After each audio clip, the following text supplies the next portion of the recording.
السلام علیکم ورحمۃ اللہ وبرکاتہ۔ الحمد للہ رب العالمین والعاقبۃ للمتقین ولا عدوان الا علی الظالمین والصلاة والسلام الأتمان الأكملان على محمد خاتم النبیین وعلى آلہ وصحبہ الغر الميامین ومن تبعهم وتابعیہم بإحسان إلى يوم الدین اما بعد۔ رب اشرح لي صدری ويسر لي امری واحلل عقدة من لسانی يفقهوا قولی رب زدنی علما سبحانك لا علم لنا الا ما علمتنا انك انت العلیم الحکیم۔ مشاہدین کرام اور سامعین عظام، آپ سب کی خدمت میں پھر حاضر ہوں۔ مختصر صورتوں کی تفہیم کے سلسلہ درس میں ایک نئی صورت کے ساتھ آج انشاءاللہ العزیز ہم سورۃ الکافرون پڑھیں گے ساتھ مل کر، اور سورۃ الکافرون کی تلاوت، اس کے ترجمے اور پھر اس کی مختصر تفسیر آپ کے سامنے رکھی جائے گی۔ آئیے سب سے پہلے سورہ کافرون کی تلاوت کر کے اور پھر اس کے بعد اس کے ترجمے کو دیکھتے ہیں اور پھر اس کی تفسیر کی طرف بڑھتے ہیں۔ اعوذ باللہ من الشیطان الرجیم، بسم اللہ الرحمن الرحیم۔ قل یا ایہا الکافرون لا اعبد ما تعبدون ولا انتم عابدون ما اعبد ولا انا عابد ما عبدتم ولا انتم عابدون ما اعبد لکم دینکم ولی دین۔ اے نبی مکرم صلی اللہ علیہ وسلم، آپ فرما دیجئے کہ اے کافرو، میں عبادت نہیں کرتا ان چیزوں کی جن کو تم پوجتے ہو، اور نہ تم عبادت کرنے والے ہو اس ذات کی جس کی پرستش میں کر رہا ہوں، اور میں اس چیز کو پوجنے والا نہیں جسے تم پوجتے ہو، اور تم اس ذات کی عبادت کرنے والے نہیں جس کی میں عبادت کر رہا ہوں۔ تمہارے لیے تمہارا دین اور میرے لیے میرا دین۔ اس صورت کا آغاز اللہ رب العالمین نے اپنے نبی کریم صلی اللہ علیہ وسلم کو مخاطب کرتے ہوئے فرمایا ہے کہ اے نبی صلی اللہ علیہ وسلم، آپ تمام کافروں سے مخاطب ہو کر ان کے دین اور ان کی عبادت سے براءت کا اظہار فرما دیں، یہ کہتے ہوئے کہ اے اللہ کے ساتھ کفر کا رویہ اختیار کرنے والوں، میں عبادت نہیں کروں گا اس ذات کی جس کی تم اس وقت عبادت کر رہے ہو، اور نہ تم لوگ اے کفار جب تک اپنی گمراہی پر ڈٹے ہوئے ہو، لگے ہوئے ہو، اللہ کی عبادت کرنے والے ہو اس اللہ کی جس کی میں پرستش کرتا ہوں، اور اے کافرو، تم جس کی پرستش کرتے ہو میں اس کی عبادت کرنے والا نہیں جو باطل معبود ہیں، اور نہ تم اے کفار جب تک اپنے کفر پر ڈٹے ہوئے ہو، نہ تم ہی عبادت کرنے والے ہو اس ذات کی جس کی میں عبادت کر رہا ہوں۔ تمہارے لیے تمہارا دین جس سے میں برات کا اظہار کرتا ہوں، اور میرے لیے میرا اپنا دین، دین اسلام اور دین توحید ہے۔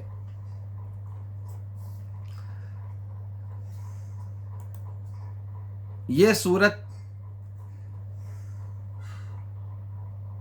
اپنے عقیدہ توحید کے ماننے والوں کے دلوں میں عقیدہ توحید کو ثابت کرتی ہے، اور انہیں اپنے عقید توحید پر عزت اور فخر اور قوت کے ساتھ جمنے کی تلقین کرتی ہے۔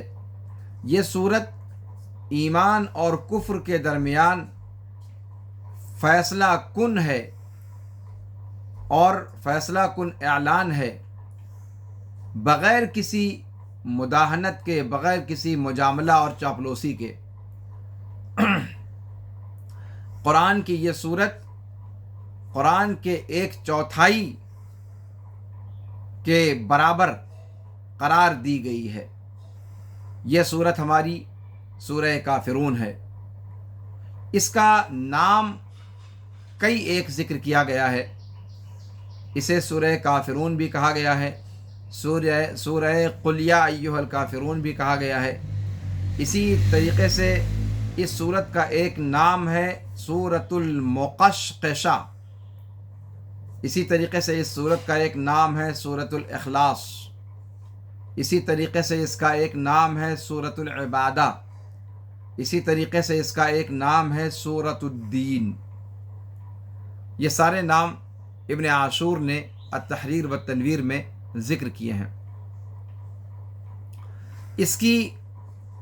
اس کے شان نزول، اس کے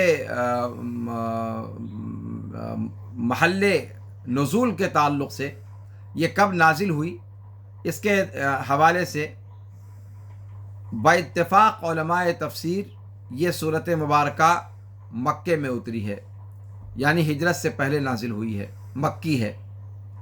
اس کی آیتوں کی تعداد 6 ہے۔ سارے لوگوں کے نزدیک اس میں آیتوں کی تعداد میں کوئی اختلاف نہیں ہے۔ اس کا شان ورود یا شان نزول کیا ہے، اس کے تعلق سے شان نزول کی کتابوں میں ایک واقعہ نقل کیا گیا ہے کہ قریش کا ایک گروہ نبی کریم صلی اللہ علیہ وسلم کے پاس آیا اور کہا کہ اے محمد، آ جاؤ، ہم تمہارے دین کی پیروی بھی کر لیتے ہیں اور تم بھی ہمارے دین کی پیروی کر لو۔ پہلے ہم تمہارے معبود کی سال بھر عبادت کر لیتے ہیں اور اس کے اگلے والے سال تم ہمارے معبودوں کی عبادت کر لیجو۔ تو اگر وہ دین جسے آپ لے کر کے آئے ہو اس دین سے بہتر ہوا جو ہمارے سامنے اس وقت موجود ہے، تو ہم تمہارے بہتر والے دین میں شریک ہو جائیں گے، ہم بھی اس کے اندر شرکت کر لیں گے 1 سال عبادت کر کے۔ اور اگر ایسا نہیں ہوا تو ہم شریک ہو جائیں گے اور تمہارے دین حق کا حصہ ہمیں بھی حاصل ہو جائے گا۔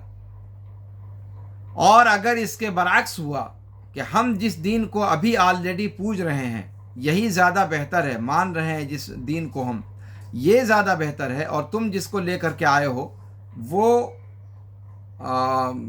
اس کے سامنے ٹھیک نہیں ہے، تو ہماری عبادت، ہمارے معبودوں کی 1 سال عبادت کر کے تم ہمارے ساتھ شریک ہو جاؤ گے اور اپنے حصے کی درستگی تم یہاں سے لے لو گے۔ تو اللہ کے رسول صلی اللہ علیہ وسلم نے ان کی اس پیشکش کو سننے کے بعد فرمایا کہ معاذ اللہ ان اشرک بہ غیرہ، کہ میں اللہ کی پناہ چاہتا ہوں اس بات سے کہ میں اللہ رب العالمین کے ساتھ کسی کو شریک ٹھہراؤں۔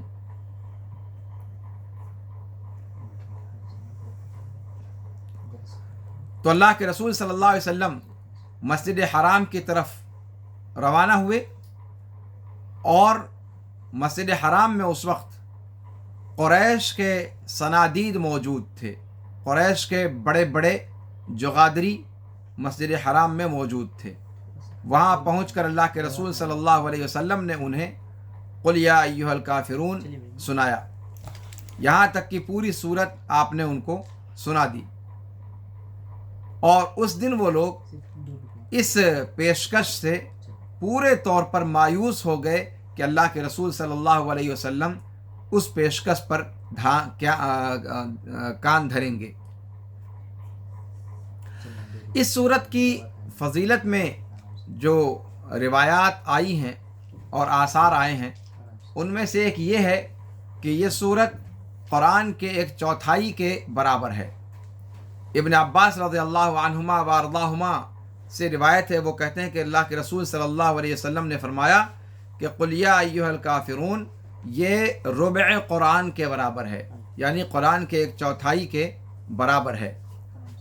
یہ روایت امام ترمذی کے ہاں ہے، باب ما جاء فی الزلزلہ کے اندر انہوں نے اس کو ذکر کیا ہے، یعنی سورہ زلزال کی فضیلت میں جو روایت آئی ہے اسی کے اندر اس کا بھی ذکر ہے۔ حدیث کا نمبر ہے 2894۔ علامہ البانی رحمہ اللہ نے ترمذی کی اس روایت پہ کہا ہے کہ صحیح دون فضل زلزلت، یعنی ترمذی کی اس حدیث میں سورہ زلزال کی فضیلت کا جو ٹکڑا ہے اس کو چھوڑ کر یہ روایت، باقی روایت یہ صحیح ہے۔ اور ظاہر سی بات ہے ہم نے زلزلہ کی فضیلت کو نہیں لیا، یہاں پر سورہ کافرون کی فضیلت کو لیا ہے، جس کو علامہ البانی گویا صحیح قرار دے رہے ہیں۔ اسی طریقے سے اس سورت کی فضیلت ہے کہ اللہ کے رسول صلی اللہ علیہ وسلم کے پاس ایک مرتبہ عروہ ابن نوفل آئے اور انہوں نے کہا کہ اللہ کے رسول صلی اللہ علیہ وسلم مجھے کچھ سکھلا دیجئے جسے میں پڑھ لیا کروں جب اپنے بستر پہ جاؤں۔ تو آپ صلی اللہ علیہ وسلم نے فرمایا کہ قل یا ایھا الکافرون پڑھ لو، اس لیے کہ یہ شرک سے برات کا اعلان ہے۔ یہ روایت بھی امام ترمذی نے نقل فرمائی ہے، 3403 نمبر کی روایت۔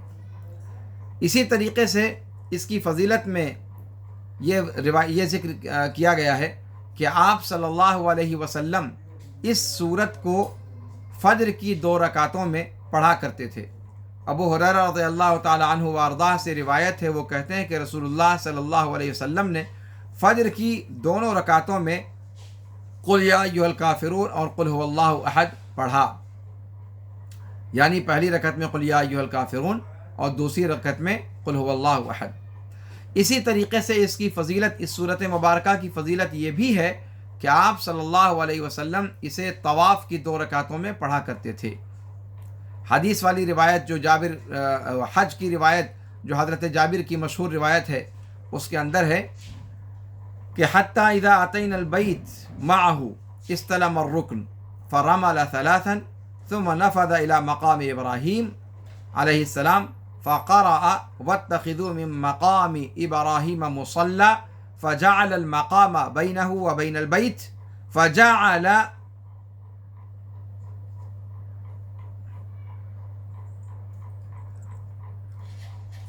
أبي يقول ولا أعلمه ذكره إلا عن النبي صلى الله عليه وسلم كان يقرأ في الركعتين قل هو الله أحد وقل يا أيها الكافرون، کہ اللہ کے رسول صلی اللہ علیہ وسلم طواف کی 2 رکعتوں میں قل یا ایھا الکافرون اور قل ھو اللہ احد پڑھا کرتے تھے۔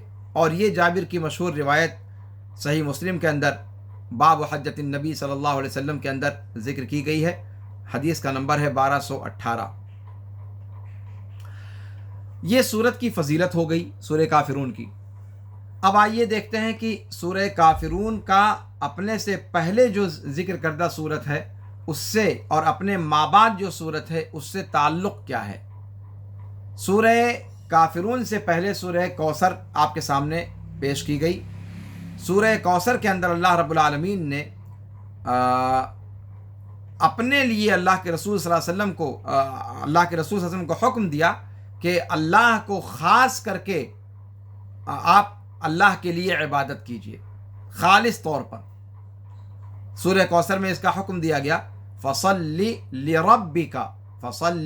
لربک، خاص کر کے اپنے رب کے لیے ہی نماز پڑھیے۔ تو جب اس کا حکم سورہ کوثر میں دیا گیا تو یہاں سورہ کافرون کے اندر جو سورہ توحید ہے اور سورہ براءہ من الشرک ہے، یعنی توحید کی اور شرک سے برات کی یہ صورت ہے، اس کے اندر صراحت کے ساتھ واضح طور پر کفار و مشرکین کے معبودان سے برات کا اظہار ہے اور ان کی عبادت سے برات کا اظہار ہے اور اللہ رب العالمین کی تنہا عبادت بجا لانے کا کے اقرار کا تذکرہ ہے۔ یہ سورۃ الکوثر اور سورۃ الکافرون کے درمیان مناسبت ہے۔ سورہ کافرون اور اس کے بعد جو سورۃ النصر آ رہی ہے، اذا جاء نصر اللہ، ان دونوں کے درمیان کیا مناسبت ہے؟ کہتے ہیں کہ سورہ کافرون کا افتتاح سورہ کافرون کی شروعات قل سے کی گئی ہے، اس بات کا پتہ دیتے ہوئے کہ نبی کریم صلی اللہ علیہ وسلم اپنے رب کی طرف سے پیغام پہنچانے والے ہیں، پیغام بر ہیں، اور جب معاملہ ایسا ہے کہ آپ صلی اللہ علیہ وسلم جو بھی کہتے ہیں، تعلیمات جو بھی دیتے ہیں، اس میں وہ اپنے رب کی طرف سے پہنچانے والے ہیں، تو پھر اپنے رب کی طرف سے پہنچانے والے ہیں تو اس پہنچانے میں مدد بھی اللہ رب العالمین ہی کرنے والا ہے۔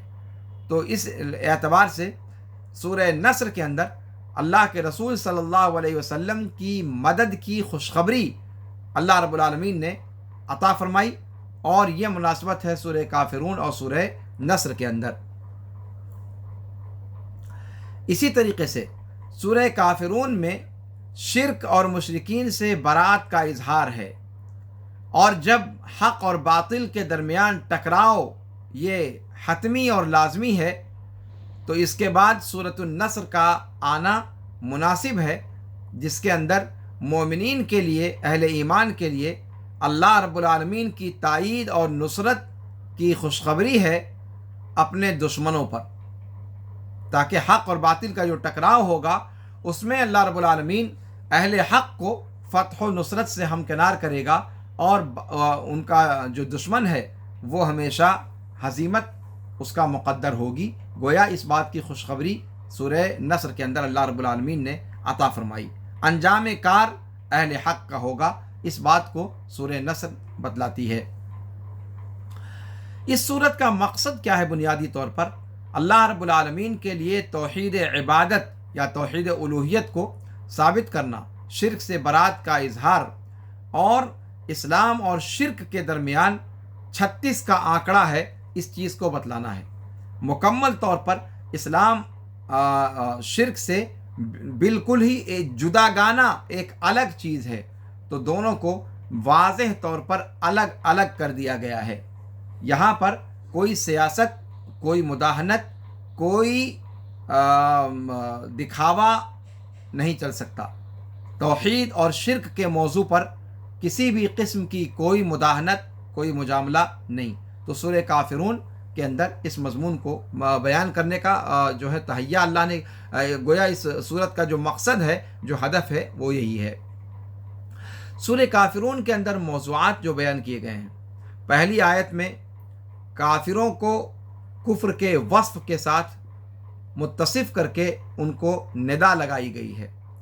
آیت نمبر 2 سے 5 میں کافر جس چیز کی پرستش کرتے ہیں ان سے برات کا اظہار کیا گیا ہے، ظاہری طور پر اور باطنی طور پر۔ اور 6 آیت میں دونوں یعنی اہل اسلام اور اہل شرک کے درمیان واضح طور پر جدائی کا اعلان ہے، دونوں کو ایک دوسرے سے الگ کرنے کا اعلان ہے، مشرکین سے پورے طور پر برات کا اظہار اور مشرکین کے معبودوں سے برات کا اظہار ہے۔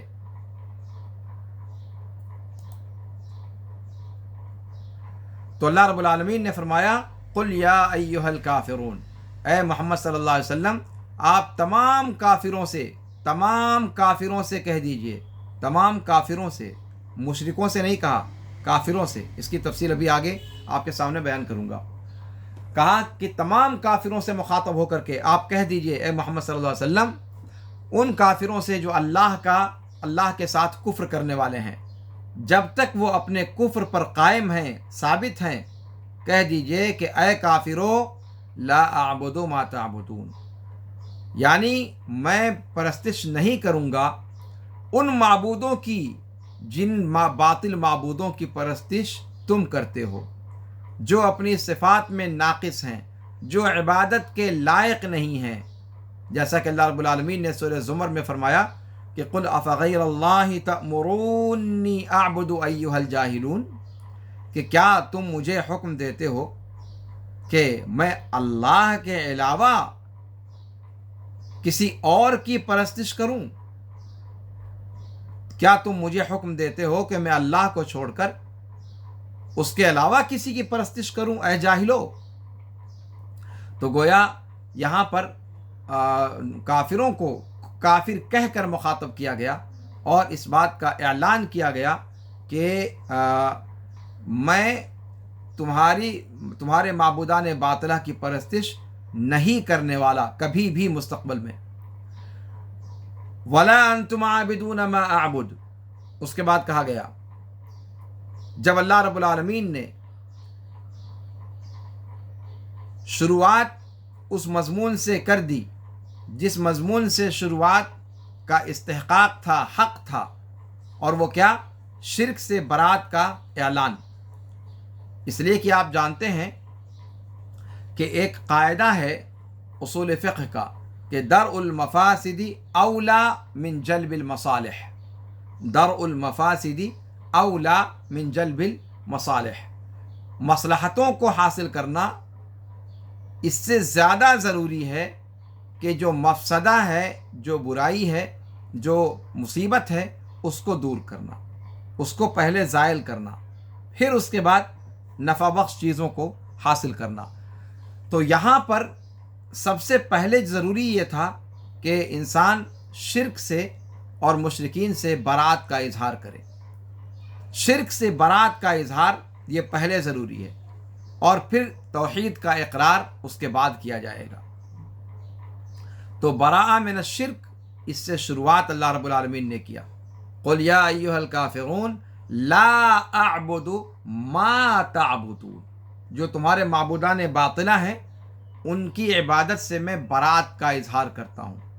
میں نہیں پوجنے والا ان جتنے کنکر اتنے شنکروں کو، یہ تمہارے لیے تم کو مبارک ہوں۔ میں ان کی پرستش نہ کرتا ہوں اور نہ آئندہ کبھی کروں گا، مستقبل میں کبھی بھی نہیں کروں گا۔ برات کا اظہار۔ تو یہاں پر گویا جب اس چیز کا اظہار کیا اور اس کے اندر اللہ کے رسول صلی اللہ علیہ وسلم نے تفصیل کے ساتھ اس کو بیان کیا، تو پھر اس کے بعد کہا گیا وَلَا أَنْتُمْ عَابِدُونَ مَا أَعْبُدُ، اور نہ تم لوگ ہی پرستش کرنے والے ہو اس کی جس کی میں پرستش کرتا ہوں۔ یہاں پر آپ دیکھیں کہ کفار کے لیے جو صیغہ استعمال کیا گیا وہ اسم فاعل کا صیغہ استعمال کیا گیا۔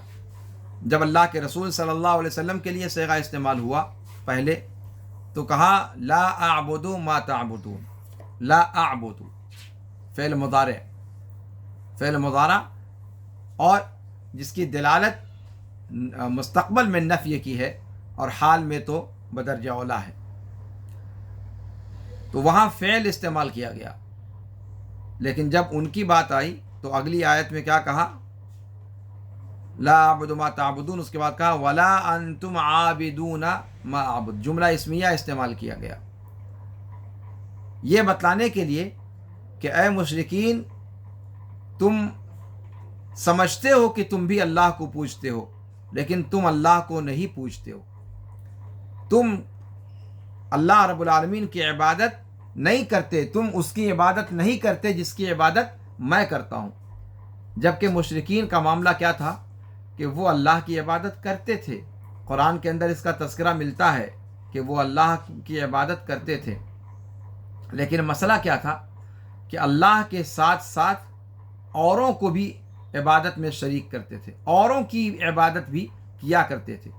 تو قرآن کا یہ صیغہ بتلاتا ہے کہ ایسی عبادت جو اللہ ہی کی کیوں نہ کی جائے، لیکن اگر شرک کے ساتھ کی جاتی ہے تو وہ عبادت کا لفظ اس پر صادق نہیں آتا، اللہ کی عبادت کا لفظ اس پر صادق نہیں آتا اور اس کو عبادت نہیں کہا جائے گا۔ اور اسی لیے قرآن نے کہا وَلَا أَنْتُمْ عَابِدُونَ مَا أَعْبُدُ، اور نہ ہی تم عبادت کر رہے ہو اس معبود کی جس کی میں پرستش کرتا ہوں۔ انکار کر دیا پورے طور پر، اس لیے کہ شرک کی آمیزش کے ساتھ کی جانے والی عبادت وہ قابل شمار یا قابل قبول نہیں ہے، اور یہیں سے مشرکین سے عبادت کا بالکلیہ انکار کر دیا گیا، گرچہ وہ لوگ اوروں کی عبادت کے ساتھ اللہ کی عبادت کرتے تھے لیکن اس کا کوئی شمار نہیں رکھا گیا۔ تو کہا وَلَا أَنْتُمْ عَابِدُونَ مَا أَعْبُدُ، کہ اے کافرو جب تک تم اپنی گمراہی پر ٹکے ہوئے ہو تم اللہ کی عبادت کرنے والے نہیں ہو، اس اللہ کی جس کی میں پرستش کر رہا ہوں، اس لیے کہ وہ عبادت نہ ہوئی نا، وہ تو اللہ کے ساتھ شرک ہوا۔ تو جب غیروں کے ساتھ بھی تم ان کاموں کو کر رہے ہو، اللہ کے ساتھ بھی کر رہے ہو، تو اللہ کے ساتھ تو خاص نہ ہوئی نا وہ چیز، اور اللہ تعالیٰ عبادت اسی کو قبول کرتا ہے جو خالص ہو، عبادتوں میں سے جو خالص ہوتی ہے اسی کو اللہ قبول کرتا ہے، جس کے اندر کسی اور کی آمیزش بھی ہو اللہ اسے اس کے منہ پر مار دیتا ہے۔ اللہ رب العالمین صفات کمال سے متصف ہے اور وہ شراکت کو گوارا نہیں کرتا۔ وَلَا أَنَا عَابِدٌ مَّا عَبَدتُّمْ، یعنی اے مشرکو، اے کافرو، تم جن معبودان باطلہ کی پرستش کرتے ہو میں ان کی عبادت کرنے والا نہیں ہوں، یعنی میں تمہارے معبودوں سے برات کا اظہار کرتا ہوں اور تمہاری باطل عبادت سے بھی برات کا اظہار کرتا ہوں، اسے میں کبھی بھی نہ آج قبول کرتا ہوں اور نہ کبھی آئندہ کبھی قبول کروں گا۔ وَلَا أَنْتُمْ عَابِدُونَ مَا أَعْبُدُ، اور نہ ہی تم لوگ اے کفار جب تک اپنے کفر پر ٹکے ہوئے ہو تم اللہ کی عبادت کرنے والے ہو جس کی میں پرستش ہمیشہ کرتا رہتا ہوں اور کرتا رہوں گا۔ لکم دینکم ولی دین، اے کافرو تمہارے دین سے میں اپنی برات کا اظہار کرتا ہوں، اور وہ کیا ہے تمہارا دین؟ اللہ کے ساتھ کفر کرنا۔ میرے لیے میرا دین اسلام اور توحید ہے جس پر میں ایمان رکھتا ہوں۔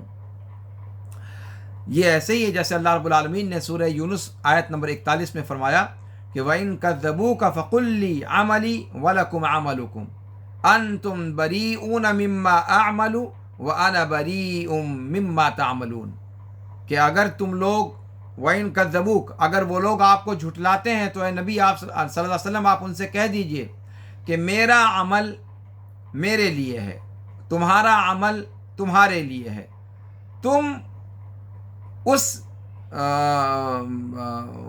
اس عمل سے بری ہو جو میں کرتا ہوں اور میں ان اعمال سے بری ہوں جنہیں تم انجام دے رہے ہو۔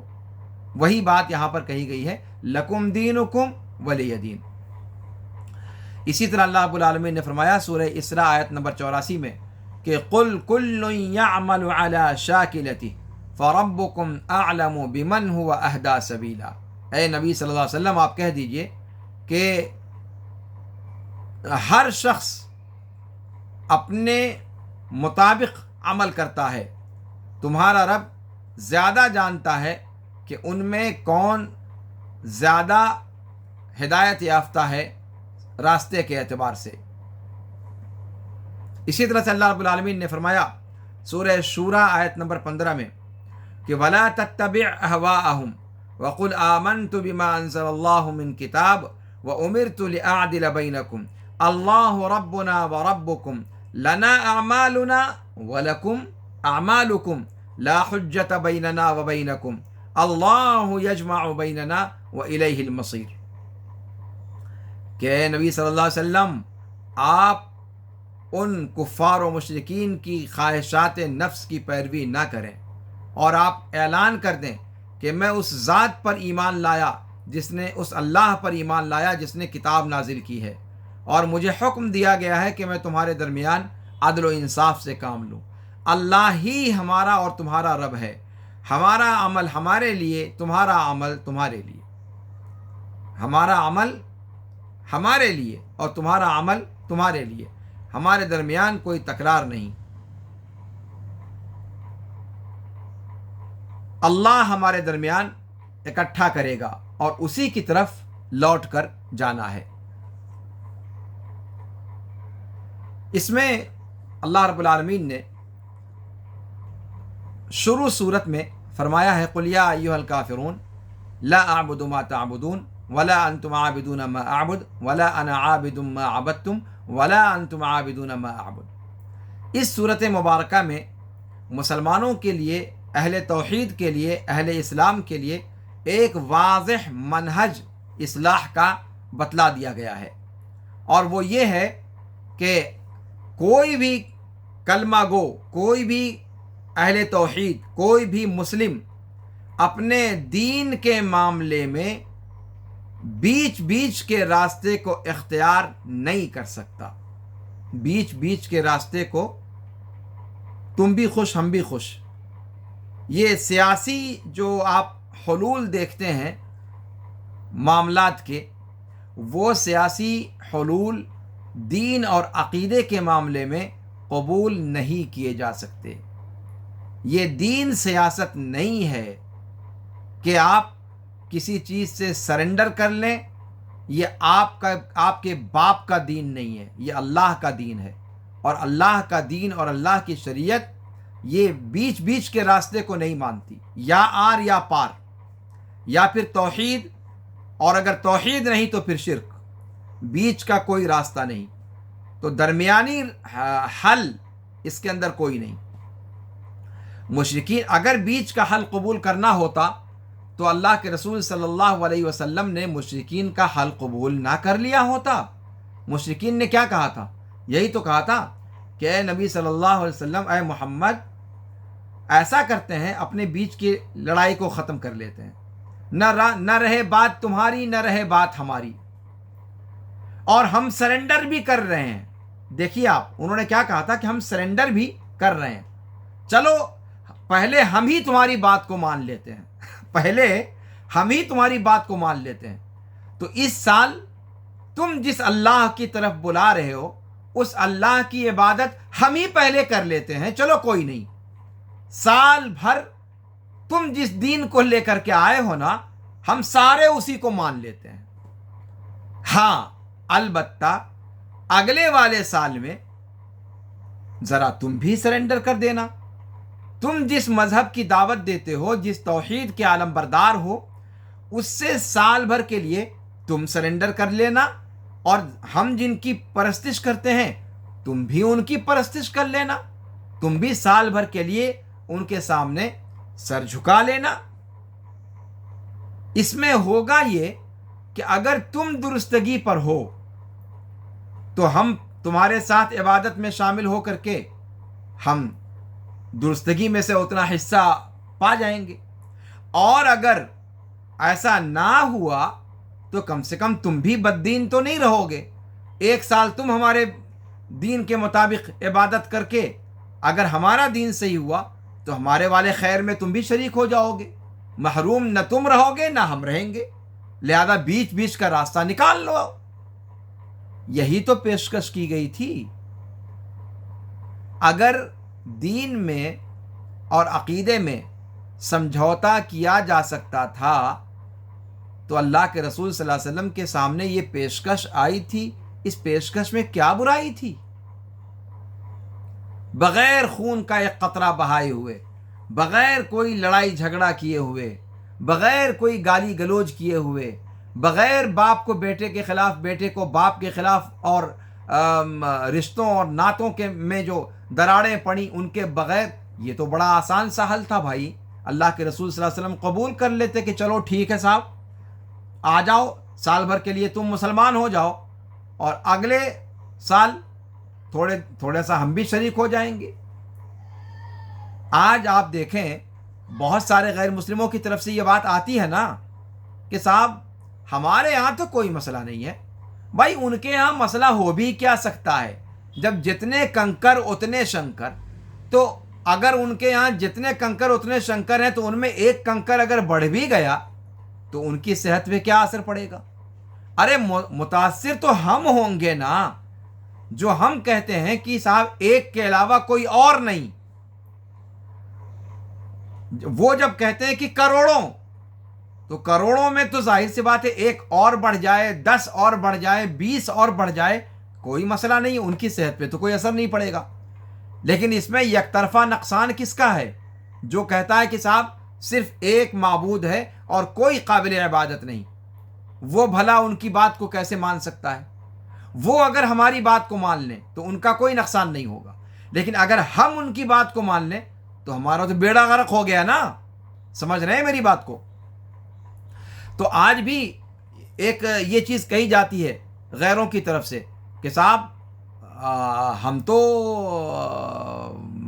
ان کو بھی مانتے ہیں، ہم کافر تھوڑی ہیں، ہم بھی تو اللہ کو مانتے ہیں۔ صاحب اللہ کو مانتے ہیں، لیکن آپ اللہ کو کس طرح کا مانتے ہیں بھائی؟ ویسے ہی نہیں مانتے جیسے مشرکین مانتے تھے، وہ 360 کو بھی مانتے تھے اور 360 کے ساتھ ساتھ اللہ کو بھی مانتے تھے۔ تو بھائی تم بھی تو وہی کہہ رہے ہو کہ ہم بھی اللہ کو مانتے ہیں، ہم کافر تھوڑی ہیں۔ واہ صاحب، تب پھر مشرکین کیسے کافر ہوئے؟ مسئلہ یہ نہیں ہے۔ مسئلہ عبادت کا کب ہوگا؟ جب ایک کو چھوڑ کر کسی اور کو نہیں پوجا جائے گا، تب وہ توحید ہوگی، ورنہ وہ توحید نہیں ہے۔ اوروں کے ساتھ اللہ کو بھی اگر پوجتے ہیں تو پھر وہ توحید نہیں ہے، پھر وہ انسان کو شرک اور کفر کے دائرے سے وہ چیز نکالتی نہیں ہے۔ اور اسی لیے قرآن نے ان کی عبادت کو عبادت مانا ہی نہیں ہے، مانا ہی نہیں ہے، کہا وَلَا أَنْتُمْ عَابِدُونَ مَا أَعْبُدُ، وَلَا أَنْتُمْ عَابِدُونَ، تم اللہ کی عبادت کرنے والے ہو ہی نہیں۔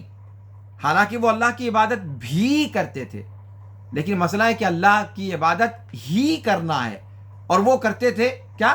اللہ کی عبادت بھی کرتے تھے۔ تو خالی ہی اور بھی کا فرق تھا، اور اسی میں یہ ساری لڑائی تھی۔ سمجھ میں آ رہی بات؟ تو مسئلہ یہ ہے کہ دین کے معاملے میں کوئی سمجھوتا نہیں، عقیدہ توحید پر کسی قسم کا کوئی حل، بیچ والا حل قابل قبول نہیں ہے۔ اگر بیچ کا کوئی حل نکل سکتا تو مشرکین کی پیشکش کو اللہ کے رسول صلی اللہ علیہ وسلم نے قبول کر لیا ہوتا۔ یہاں کوئی درمیانی حل نہیں ہوتا دین کے معاملے میں، اس لیے کہ حق ایک ہی ہے، اس لیے یا آر یا پار۔ اگر اللہ کے رسول صلی اللہ علیہ وسلم نے مشرکین کی پیشکش کو قبول کر لیا ہوتا تو لازم کیا آتا جانتے ہیں؟ کہ حق اور باطل کو ایک درجے پر رکھنا لازم آتا، حق اور باطل کو کے درمیان مساوات لازم آتی، اور اسی طریقے سے ایک بات یہ لازم آتی کہ صاحب وہ مسئلے کا پرماننٹ حل تو نہیں تھا نا، یہ تو مشکل، کسی پریشانی کو لٹکا دینا، یہ انگریزوں والا حل تھا، انگریزوں کا حل، جنہوں نے دیکھیں کہ ہندوستان چھوڑتے وقت جتنے معاملات میں انہوں نے ٹانگیں اڑائیں، آج تک وہ معاملات لٹکے ہوئے ہیں۔ کشمیر کا معاملہ ہو پاکستان کے ساتھ، نیپال کا معاملہ ہو، اس وقت جو نیپال اور ہندوستان کے درمیان معاملہ، یعنی کوئی نہ کوئی ایسا شوشہ کمبختوں نے چھوڑ دیا کہ معاملہ لٹکا رہے، پھنسا رہے، لڑائی جاری رہے۔ تو توحید کا معاملہ اور شرک کا معاملہ ایسا نہیں ہے کہ اس میں کوئی درمیانی حل نکال کر کے معاملات کو معلق طور پر حل کر لیں۔ جب تک کے لیے حل نکال لیا جائے، بعد میں پھر دیکھا جائے گا، ہوتا رہے۔ لا ابداً، دین کا معاملہ، عقیدے کا معاملہ، توحید کا معاملہ ایسا نہیں ہے، اس میں کوئی کسی قسم کا درمیانی حل ہے ہی نہیں، اس میں سمجھوتے کی کوئی راہ ہے ہی نہیں۔ یا تو تم توحید کو مان لو اور یا تو پھر ہم سے دشمنی مول لے لو، اس کے علاوہ درمیان کا کوئی راستہ نہیں، یا پھر آر یا پھر پار۔ ایسا نہیں ہو سکتا کہ تم کچھ سرنڈر کر دو اور ہم کچھ سرنڈر کر دیں۔ تم سرنڈر کر سکتے ہو اس لیے کہ تم باطل پر ہو، اور باطل کے مقدر میں سرنڈر ہونا ہی لکھا ہے، لیکن حق کبھی سرنڈر نہیں کر سکتا، اس لیے کہ حق ایک ہوتا ہے، انیک نہیں ہوتا۔ اور جب حق ایک ہوتا ہے اور حق پر ہی ہونا ہمارا طرۂ امتیاز ہے، تو پھر ہم اس سے کیسے انحراف کو گوارا کر سکتے ہیں؟ کسی بھی حل، درمیانی حل کے نام پر، یا کسی مشکل پریشانی یا کسی سچویشن کا معلق حل نکال کر یہ نہیں ہو سکتا۔ باطل کی تائید جزوی طور پر بھی نہیں کی جا سکتی۔ یہاں معاملہ بالکل برات کا ہے، میں تم سے بری ہوں اور تم مجھ سے بری ہو۔ عقیدے کے معاملے میں، توحید کے معاملے میں کسی قسم کا کوئی لاگ لپیٹ نہیں۔ اللہ رب العالمین نے فرمایا قل یا ایھا الکافرون، کافرون کہا اللہ تعالیٰ نے، یہ نہیں کہا یا ایھا المشرکون۔ مثلا فی غیر القرآن یا ایھا المشرکون کہا جا سکتا تھا نا، لیکن مشرکون نہیں کہا اللہ تعالیٰ نے، کیا کہا؟ کافرون۔ کیوں؟ اس لیے کہ کافر میں، کافر کا لفظ یہ مشرک سے زیادہ عام ہے، کافر کا لفظ یہ مشرک سے زیادہ عام ہے۔ اس لیے کہ مشرک تو آپ اس کو کہتے ہو نا جو کئی معبودوں کو پوجتے ہیں اللہ کے ساتھ ساتھ، انہی کو تو مشرک کہا جاتا ہے۔ لیکن کافر کیا صرف مشرک ہی ہوتا ہے؟ مشرک کے علاوہ اور کوئی کافر نہیں ہوتا؟ ہوتا ہے جناب، کافر اور بھی ہوتے ہیں۔ جو بتوں کو پوجنے والے مشرکین ہیں وہ بھی کافر، جو یہود ہیں وہ بھی کافر، جو نصارہ ہیں وہ بھی کافر، جو کمیونسٹ ہیں وہ بھی کافر۔ تو ہر کافر، ہر اس طرح کا جو مزاج رکھنے والے لوگ ہیں، چاہے وہ کسی دھرم کو ماننے والے ہوں یا کسی بھی دھرم کو ماننے والے نہ ہوں، اور وہ بتوں کو پوجنے والے ہوں یا پھر کسی زمانے میں ان کا دھرم آسمانی رہا ہو، آسمانی مذہب کو ماننے والے رہے ہوں اور بعد میں بگاڑ آ گیا ہو، وہ سارے کے سارے لوگ الکافرون میں شامل ہیں، گرچہ وہ مشرک نہ ہوں، شرک اکبر ان کے یہاں نہ ہو، شرک مطلق نہ ہو، شرک مقید ہو۔ ہاں، تو گویا الکافرون کہہ کر کے مشرکین کو بھی مراد لے لیا گیا، ان کو بھی مراد لے لیا گیا جو شرک مقید میں مبتلا ہیں جیسے یہود و نصارہ، اور ان کو بھی مراد لے لیا گیا جو سرے سے کوئی کسی دھرم کو، کسی بھگوان کو، کسی اللہ کو مانتے ہی نہیں، یعنی شیوعیین، بعثیین۔ تو الکافرون کا لفظ استعمال کر کے گویا ان سارے لوگوں کو شامل کر لیا گیا، ان سارے لوگوں کو خطاب میں مراد لیا گیا، ان سب کو مخاطب کر کے اعلانیہ وہ بات کہی گئی جس کا ذکر اس صورت میں آگے آ رہا ہے، قل یا ایھا الکافرون۔ تو الکافرون کے اندر صرف مشرکین عرب نہیں بلکہ اہل کتاب یعنی یہود و نصارہ بھی ہیں اور شیوعیین بھی ہیں اور باقی سارے افراد بھی ہیں جو اللہ کے علاوہ کسی بھی چیز کی پرستش کرتے ہوں یا نہ کرتے ہوں، وہ سارے کے سارے لوگ کافرون کے اندر داخل ہو گئے۔ تو میرا خیال ہے کہ آپ کے ذہن میں یہ چیز واضح ہو گئی ہوگی کہ کافر اور مشرک میں کیا فرق ہے۔ کافر، بہت سارے لوگ کنفیوز ہوتے ہیں، سمجھتے ہیں کافر اور مشرک ایک ہی چیز ہے۔ لا ابداً، کافر یہ زیادہ عام ہے، یہ اس کو بھی بولا جاتا ہے جو مشرک ہو، اس کو بھی بولا جاتا ہے جو اہل کتاب میں سے ہو، اس کو بھی بولا جاتا ہے جو سرے سے کسی الہ کا قائل ہی نہ ہو۔ جی، تو کافر کا لفظ یہ عام ہے اور مشرک یہ خاص ہے۔ اب آئیے، اور یہاں کافرون کہہ کر کے گویا کافرون اس لیے کہا گیا تاکہ ان سب کو شامل کیا جا سکے جو اللہ کے ماننے والوں کے علاوہ ہیں، جتنے بھی باطل مذاہب، ان سب کو مخاطب کیا گیا۔ قل یا ایھا الکافرون۔ یہاں پر اللہ رب العالمین نے اللہ کے رسول صلی اللہ علیہ وسلم کو حکم دیا کہ قل یا ایھا الکافرون، اے نبی صلی اللہ علیہ وسلم آپ کہہ دیجئے، کہہ دیجئے، کہلوایا گیا، کہلوایا گیا۔ آپ صلی اللہ علیہ وسلم کو یہ نہ بھی کہا جاتا تو کیا اللہ کے رسول صلی اللہ علیہ وسلم کہتے نہیں، چھپا لیتے؟ نہیں نا، کہتے اور ضرور کہتے۔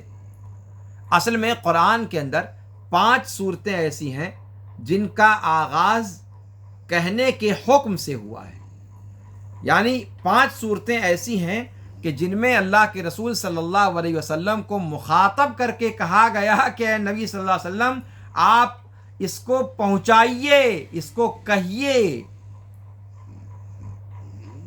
اس کا مطلب ہے کہ اس کے اندر کچھ خاص چیز ہے۔ اور وہ کون سی صورتیں ہیں؟ نمبر 1، نمبر 1 سورۃ الجن، قل اوحی الی انہ استمع نفر من الجن فقالوا انا سمعنا قرآنا عجبا یہدی الی الرشد۔ قل اوحی الی، یہاں قل سے شروعات کی۔ سب سے پہلی سورت جس کا آغاز قل سے ہے وہ قل اوحی الی ہے، سورہ جن۔ 5 صورتیں جن کا آغاز قل سے ہوتا ہے، ان میں سے دوسری صورت ہے سورۃ الاخلاص۔ قل یا ایھا الکافرون خود یہ ایک صورت ہوئی، اور تیسری صورت سورہ اخلاص، قل هو اللہ احد۔ اور یہ تینوں صورتیں یعنی قل اوحی الی انہ استمع نفر من الجن، سورہ جن، سورہ کافرون اور سورہ اخلاص، یہ تینوں صورتیں اس کے اندر قل کا صیغہ استعمال کیا گیا ہے اس قول کی وجہ سے، اس بات کی وجہ سے جسے آپ صلی اللہ علیہ وسلم کو مکلف کیا گیا ہے پہنچانے کا امت تک یا خاص کسی گروہ تک۔ 2 صورتیں اور ہیں جس کے اندر قل کا ذکر آیا ہے، اور وہ ہیں قل اعوذ برب الفلق اور قل اعوذ برب الناس، جس کو معوذتین کہا جاتا ہے۔ اور یہاں پر قل کہا گیا تاکہ ہر وہ بندہ اس کو ادا کرے جو تعوذ کا ارادہ کرتا ہے۔ یہاں صرف قول اللہ کے رسول صلی اللہ علیہ وسلم سے مخاطب نہیں ہے، بلکہ قول ہر اس شخص کی طرف خطاب موجہ ہے جو معوذتین کے ذریعے سے اپنے آپ، اپنی ذات کے لیے اللہ سے تعوذ کا طلبگار ہوتا ہے۔ تو خطاب یہاں پر قل سے ان سارے مخاطبین کو ہے جو معوذتین کو دعا کے طور پر استعمال کرنے کا ارادہ رکھتے ہیں۔ تو گویا 5 صورتوں میں سے 3 صورتوں میں قول کا جو حکم دیا گیا ہے وہ تبلیغ کے لیے ہے، اور اخیر کی 2 صورتوں میں وہ بطور دعا، ہر دعا کرنے والا، ہر تعوذ کرنے والا اس کو کہے تو وہ اس کا مخاطب ہے۔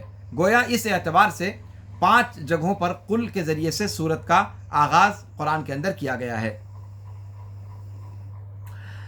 سورہ کافرون اور سورہ قل هو اللہ احد، ان دونوں کو سورۃ الاخلاص کہا جاتا ہے۔ جیسا کہ میں نے سورہ کافرون کے ناموں کا ذکر کرتے ہوئے بتایا تھا کہ سورہ کافرون کا ایک نام سورہ اخلاص بھی ہے، یعنی یہ اور سورہ اخلاص دونوں کو ملا کر کے سورہ اخلاص کہا جاتا ہے، دونوں پر سورہ اخلاص کا اطلاق ہوتا ہے۔ کیسے؟ سورہ کافرون کے اندر اخلاص القصد پایا جاتا ہے، ارادے کا خالص ہونا یہ پایا جاتا ہے، اور قل هو اللہ احد کے اندر عقیدے کا اخلاص پایا جاتا ہے۔ تو قل هو اللہ احد کے اندر جو توحید ہے یہ توحید علمی عقدی ہے، اور قل یا ایھا الکافرون میں جو توحید ہے یہ توحید عملی ارادی ہے، توحید عملی ارادی ہے۔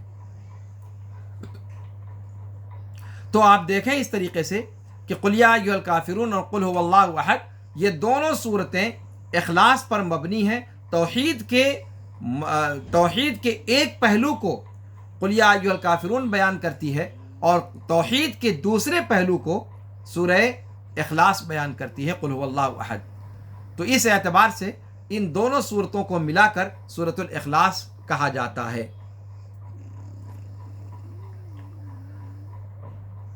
قل یا ایھا الکافرون میں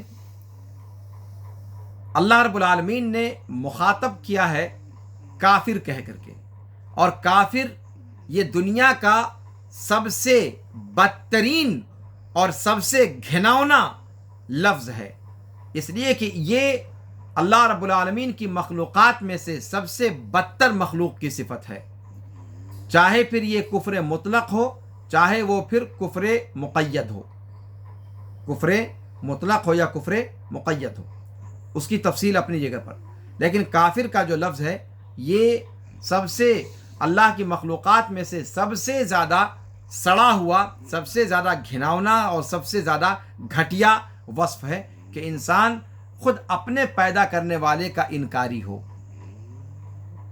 یہ لفظ سب سے خطرناک لفظ ہے۔ اللہ رب العالمین نے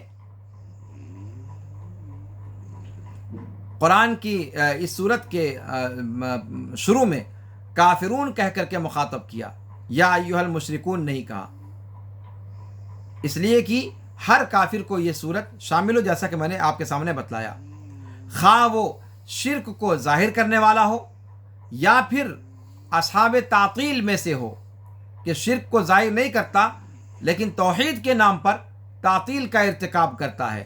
اللہ رب العالمین کے جو اوصاف ہیں ان سے اللہ رب العالمین کو معطل کر دیتا ہے، یا اپنی عبادت میں تکبر سے کام لیتا ہے، اور یہ تعطیل تو شرک سے بھی گھٹیا کام ہے۔ تعطیل کا کام شرک والا تو کم سے کم اللہ کے ساتھ دوسرے کو شریک کرتا ہے علانیہ طور پر، لیکن یہ تو اللہ رب العالمین کی توحید کا زبان سے اقرار کرتا ہے لیکن حقیقت میں اللہ رب العالمین کو ساری صفات سے عاری کر دیتا ہے، جو کام مشرکین نے بھی نہیں کیا۔ تو یہ شرک سے بھی بدتر چیز ہے، اور ہر تعطیل کرنے والا حقیقت میں مشرک ہوتا ہے۔ نصارہ اپنے شرک کے ساتھ ساتھ ڈھیر ساری عبادتیں بھی کرتے تھے۔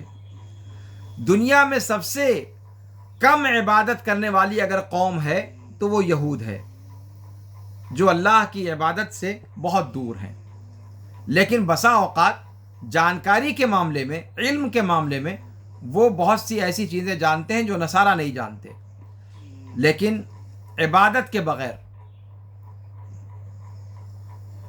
عبادت کے اور بغیر علم پر عمل کے، اور اسی لیے اللہ رب العالمین نے یہود کو مغضوب کہا ہے، اور یہ لوگ نصارہ یہ ضالون ہیں، اس لیے کہ ان لوگوں نے عبادت تو کی پر علم ہی ان کے پاس نہیں ہے، اور یہود علم رہتے ہوئے عبادت میں کوتاہ واقع ہوئے، تو تطبیق میں کوتاہ واقع ہوئے۔ تو یہ دونوں کے دونوں اللہ رب العالمین ان دونوں سے اپنی برات کا اظہار کرتا ہے، اور اللہ کے رسول اور سارے مومنین ان سے برات کا اظہار کرتے ہیں۔ اللہ رب العالمین نے فرمایا وَلَا أَنْتُمْ عَابِدُونَ مَا أَعْبُدُ وَلَا أَنْتُمْ عَابِدُونَ مَا أَعْبُدُ، یہاں مطلق عبادت کی نفی کی گئی ہے، مطلق عبادت کی نفی کی گئی ہے کہ تم عبادت کرتے ہی نہیں ہو جس کی میں عبادت کرتا ہوں۔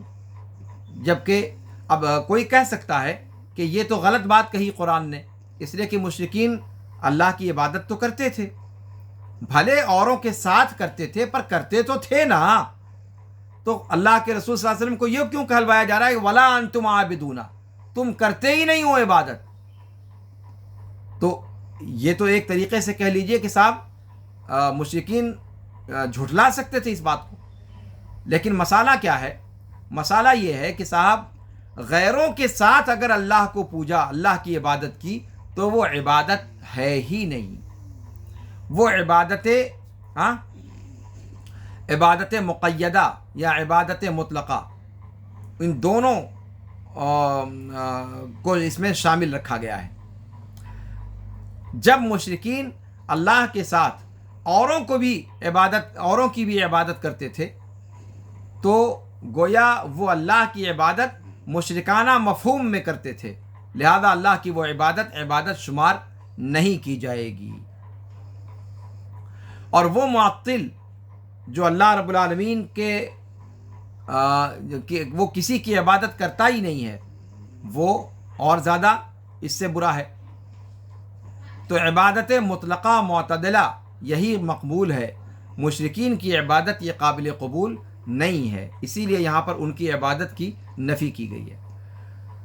قرآن نے کہا اس کے بعد لا اعبد ما تعبدون ولا انتم عابدون ما اعبد، آخر تک اس صورت کے اندر نفی محض کو یہ آیتیں نفی محض کو شامل ہیں، اور اس صورت کی سب سے عظیم خاصیت یہی ہے کہ یہ شرک سے برات کا اظہار کرتی ہے، اسی لیے اس کی صفت میں یہ بھی کہا گیا ہے کہ یہ صورت براء من الشرک ہے، یعنی شرک سے برات کا اظہار ہے۔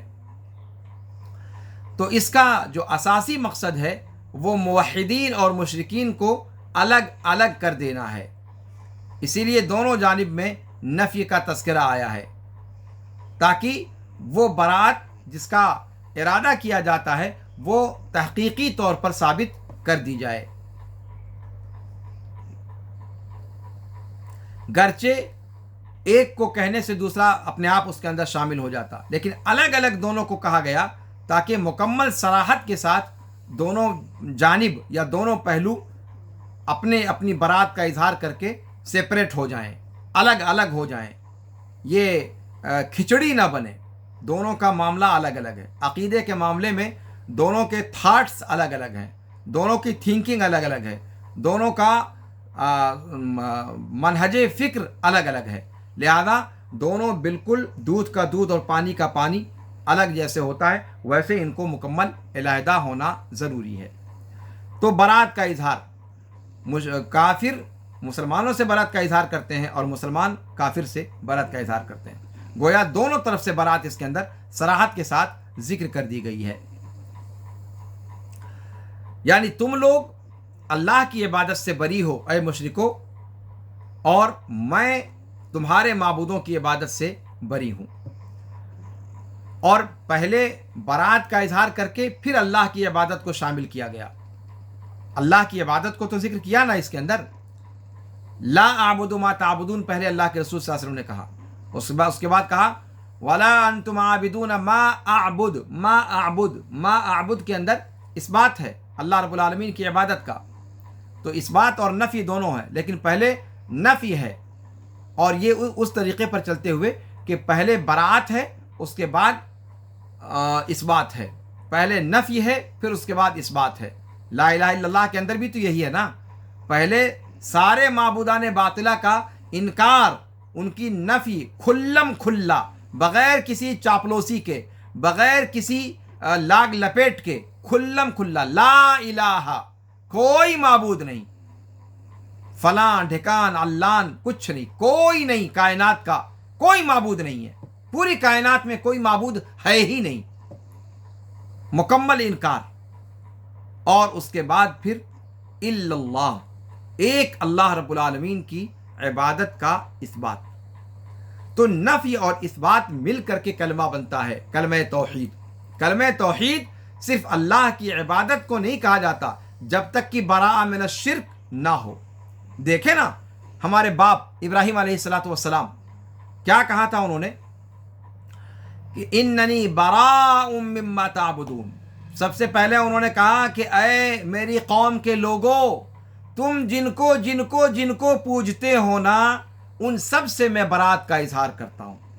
ابھی اللہ کا ذکر نہیں کیا، پہلا کام یہ کیا کہ اپنی قوم کے لوگ جس شرک میں مبتلا تھے اور جن معبودان کی پرستش کرتے تھے، ان معبودان باطلہ کی پرستش سے برات کا اعلان کیا، پہلا کام، اننی براء مما تعبدون۔ اور کوئی مسلمان ہو نہیں سکتا جب تک کہ پہلے برات اس کے اندر نہ پائی جائے، جب تک اس کے ہاں نفی نہ پائی جائے۔ یہ چونچوں کا مربع اسلام نہیں ہے، دھیان دیجیے گا، اسلام چونچوں کا مربع نہیں ہے، تم بھی ٹھیک ہم بھی ٹھیک، چلو بھیا سب ٹھیک، یہ چلو بھیا سب ٹھیک نہیں ہے، ٹھیک ایک ہی ہے، ٹھیک سب نہیں ہو سکتے۔ دین کے معاملے میں، توحید کے معاملے میں، عقیدے کے معاملے میں کسی قسم کا کوئی لاگ لپیٹ نہیں، کھلم کھلا، جان جاتی ہے چلی جائے، ویسے بھی اس کو ایک بار جانا ہی ہے۔ اور ایک مسلمان کا عقیدہ ہے کہ جان جانے کا جو وقت اللہ نے متعین کیا ہوا ہے اس سے ایک سیکنڈ پہلے نہیں جا سکتی، اور جب اس کے جانے کا وقت مقرر کر رکھا ہے اس سے ایک سیکنڈ بعد تک کے لیے اگر آپ چاہو کہ آپ کے کسی رویے سے آپ کو ایک سیکنڈ مزید مل جائے گا، ناممکن ہے۔ اور جب معاملہ ایسا ہے تو پھر کاہے کی لاگ لپیٹ، کاہے کا ڈر، کاہے کا اندیشہ، کاہے کا خوف؟ ارے اگر ڈرنا ہے تو پھر مسلمان بنے کیوں؟ مسلمان ڈرتا نہیں، توحید پر قائم رہنے والا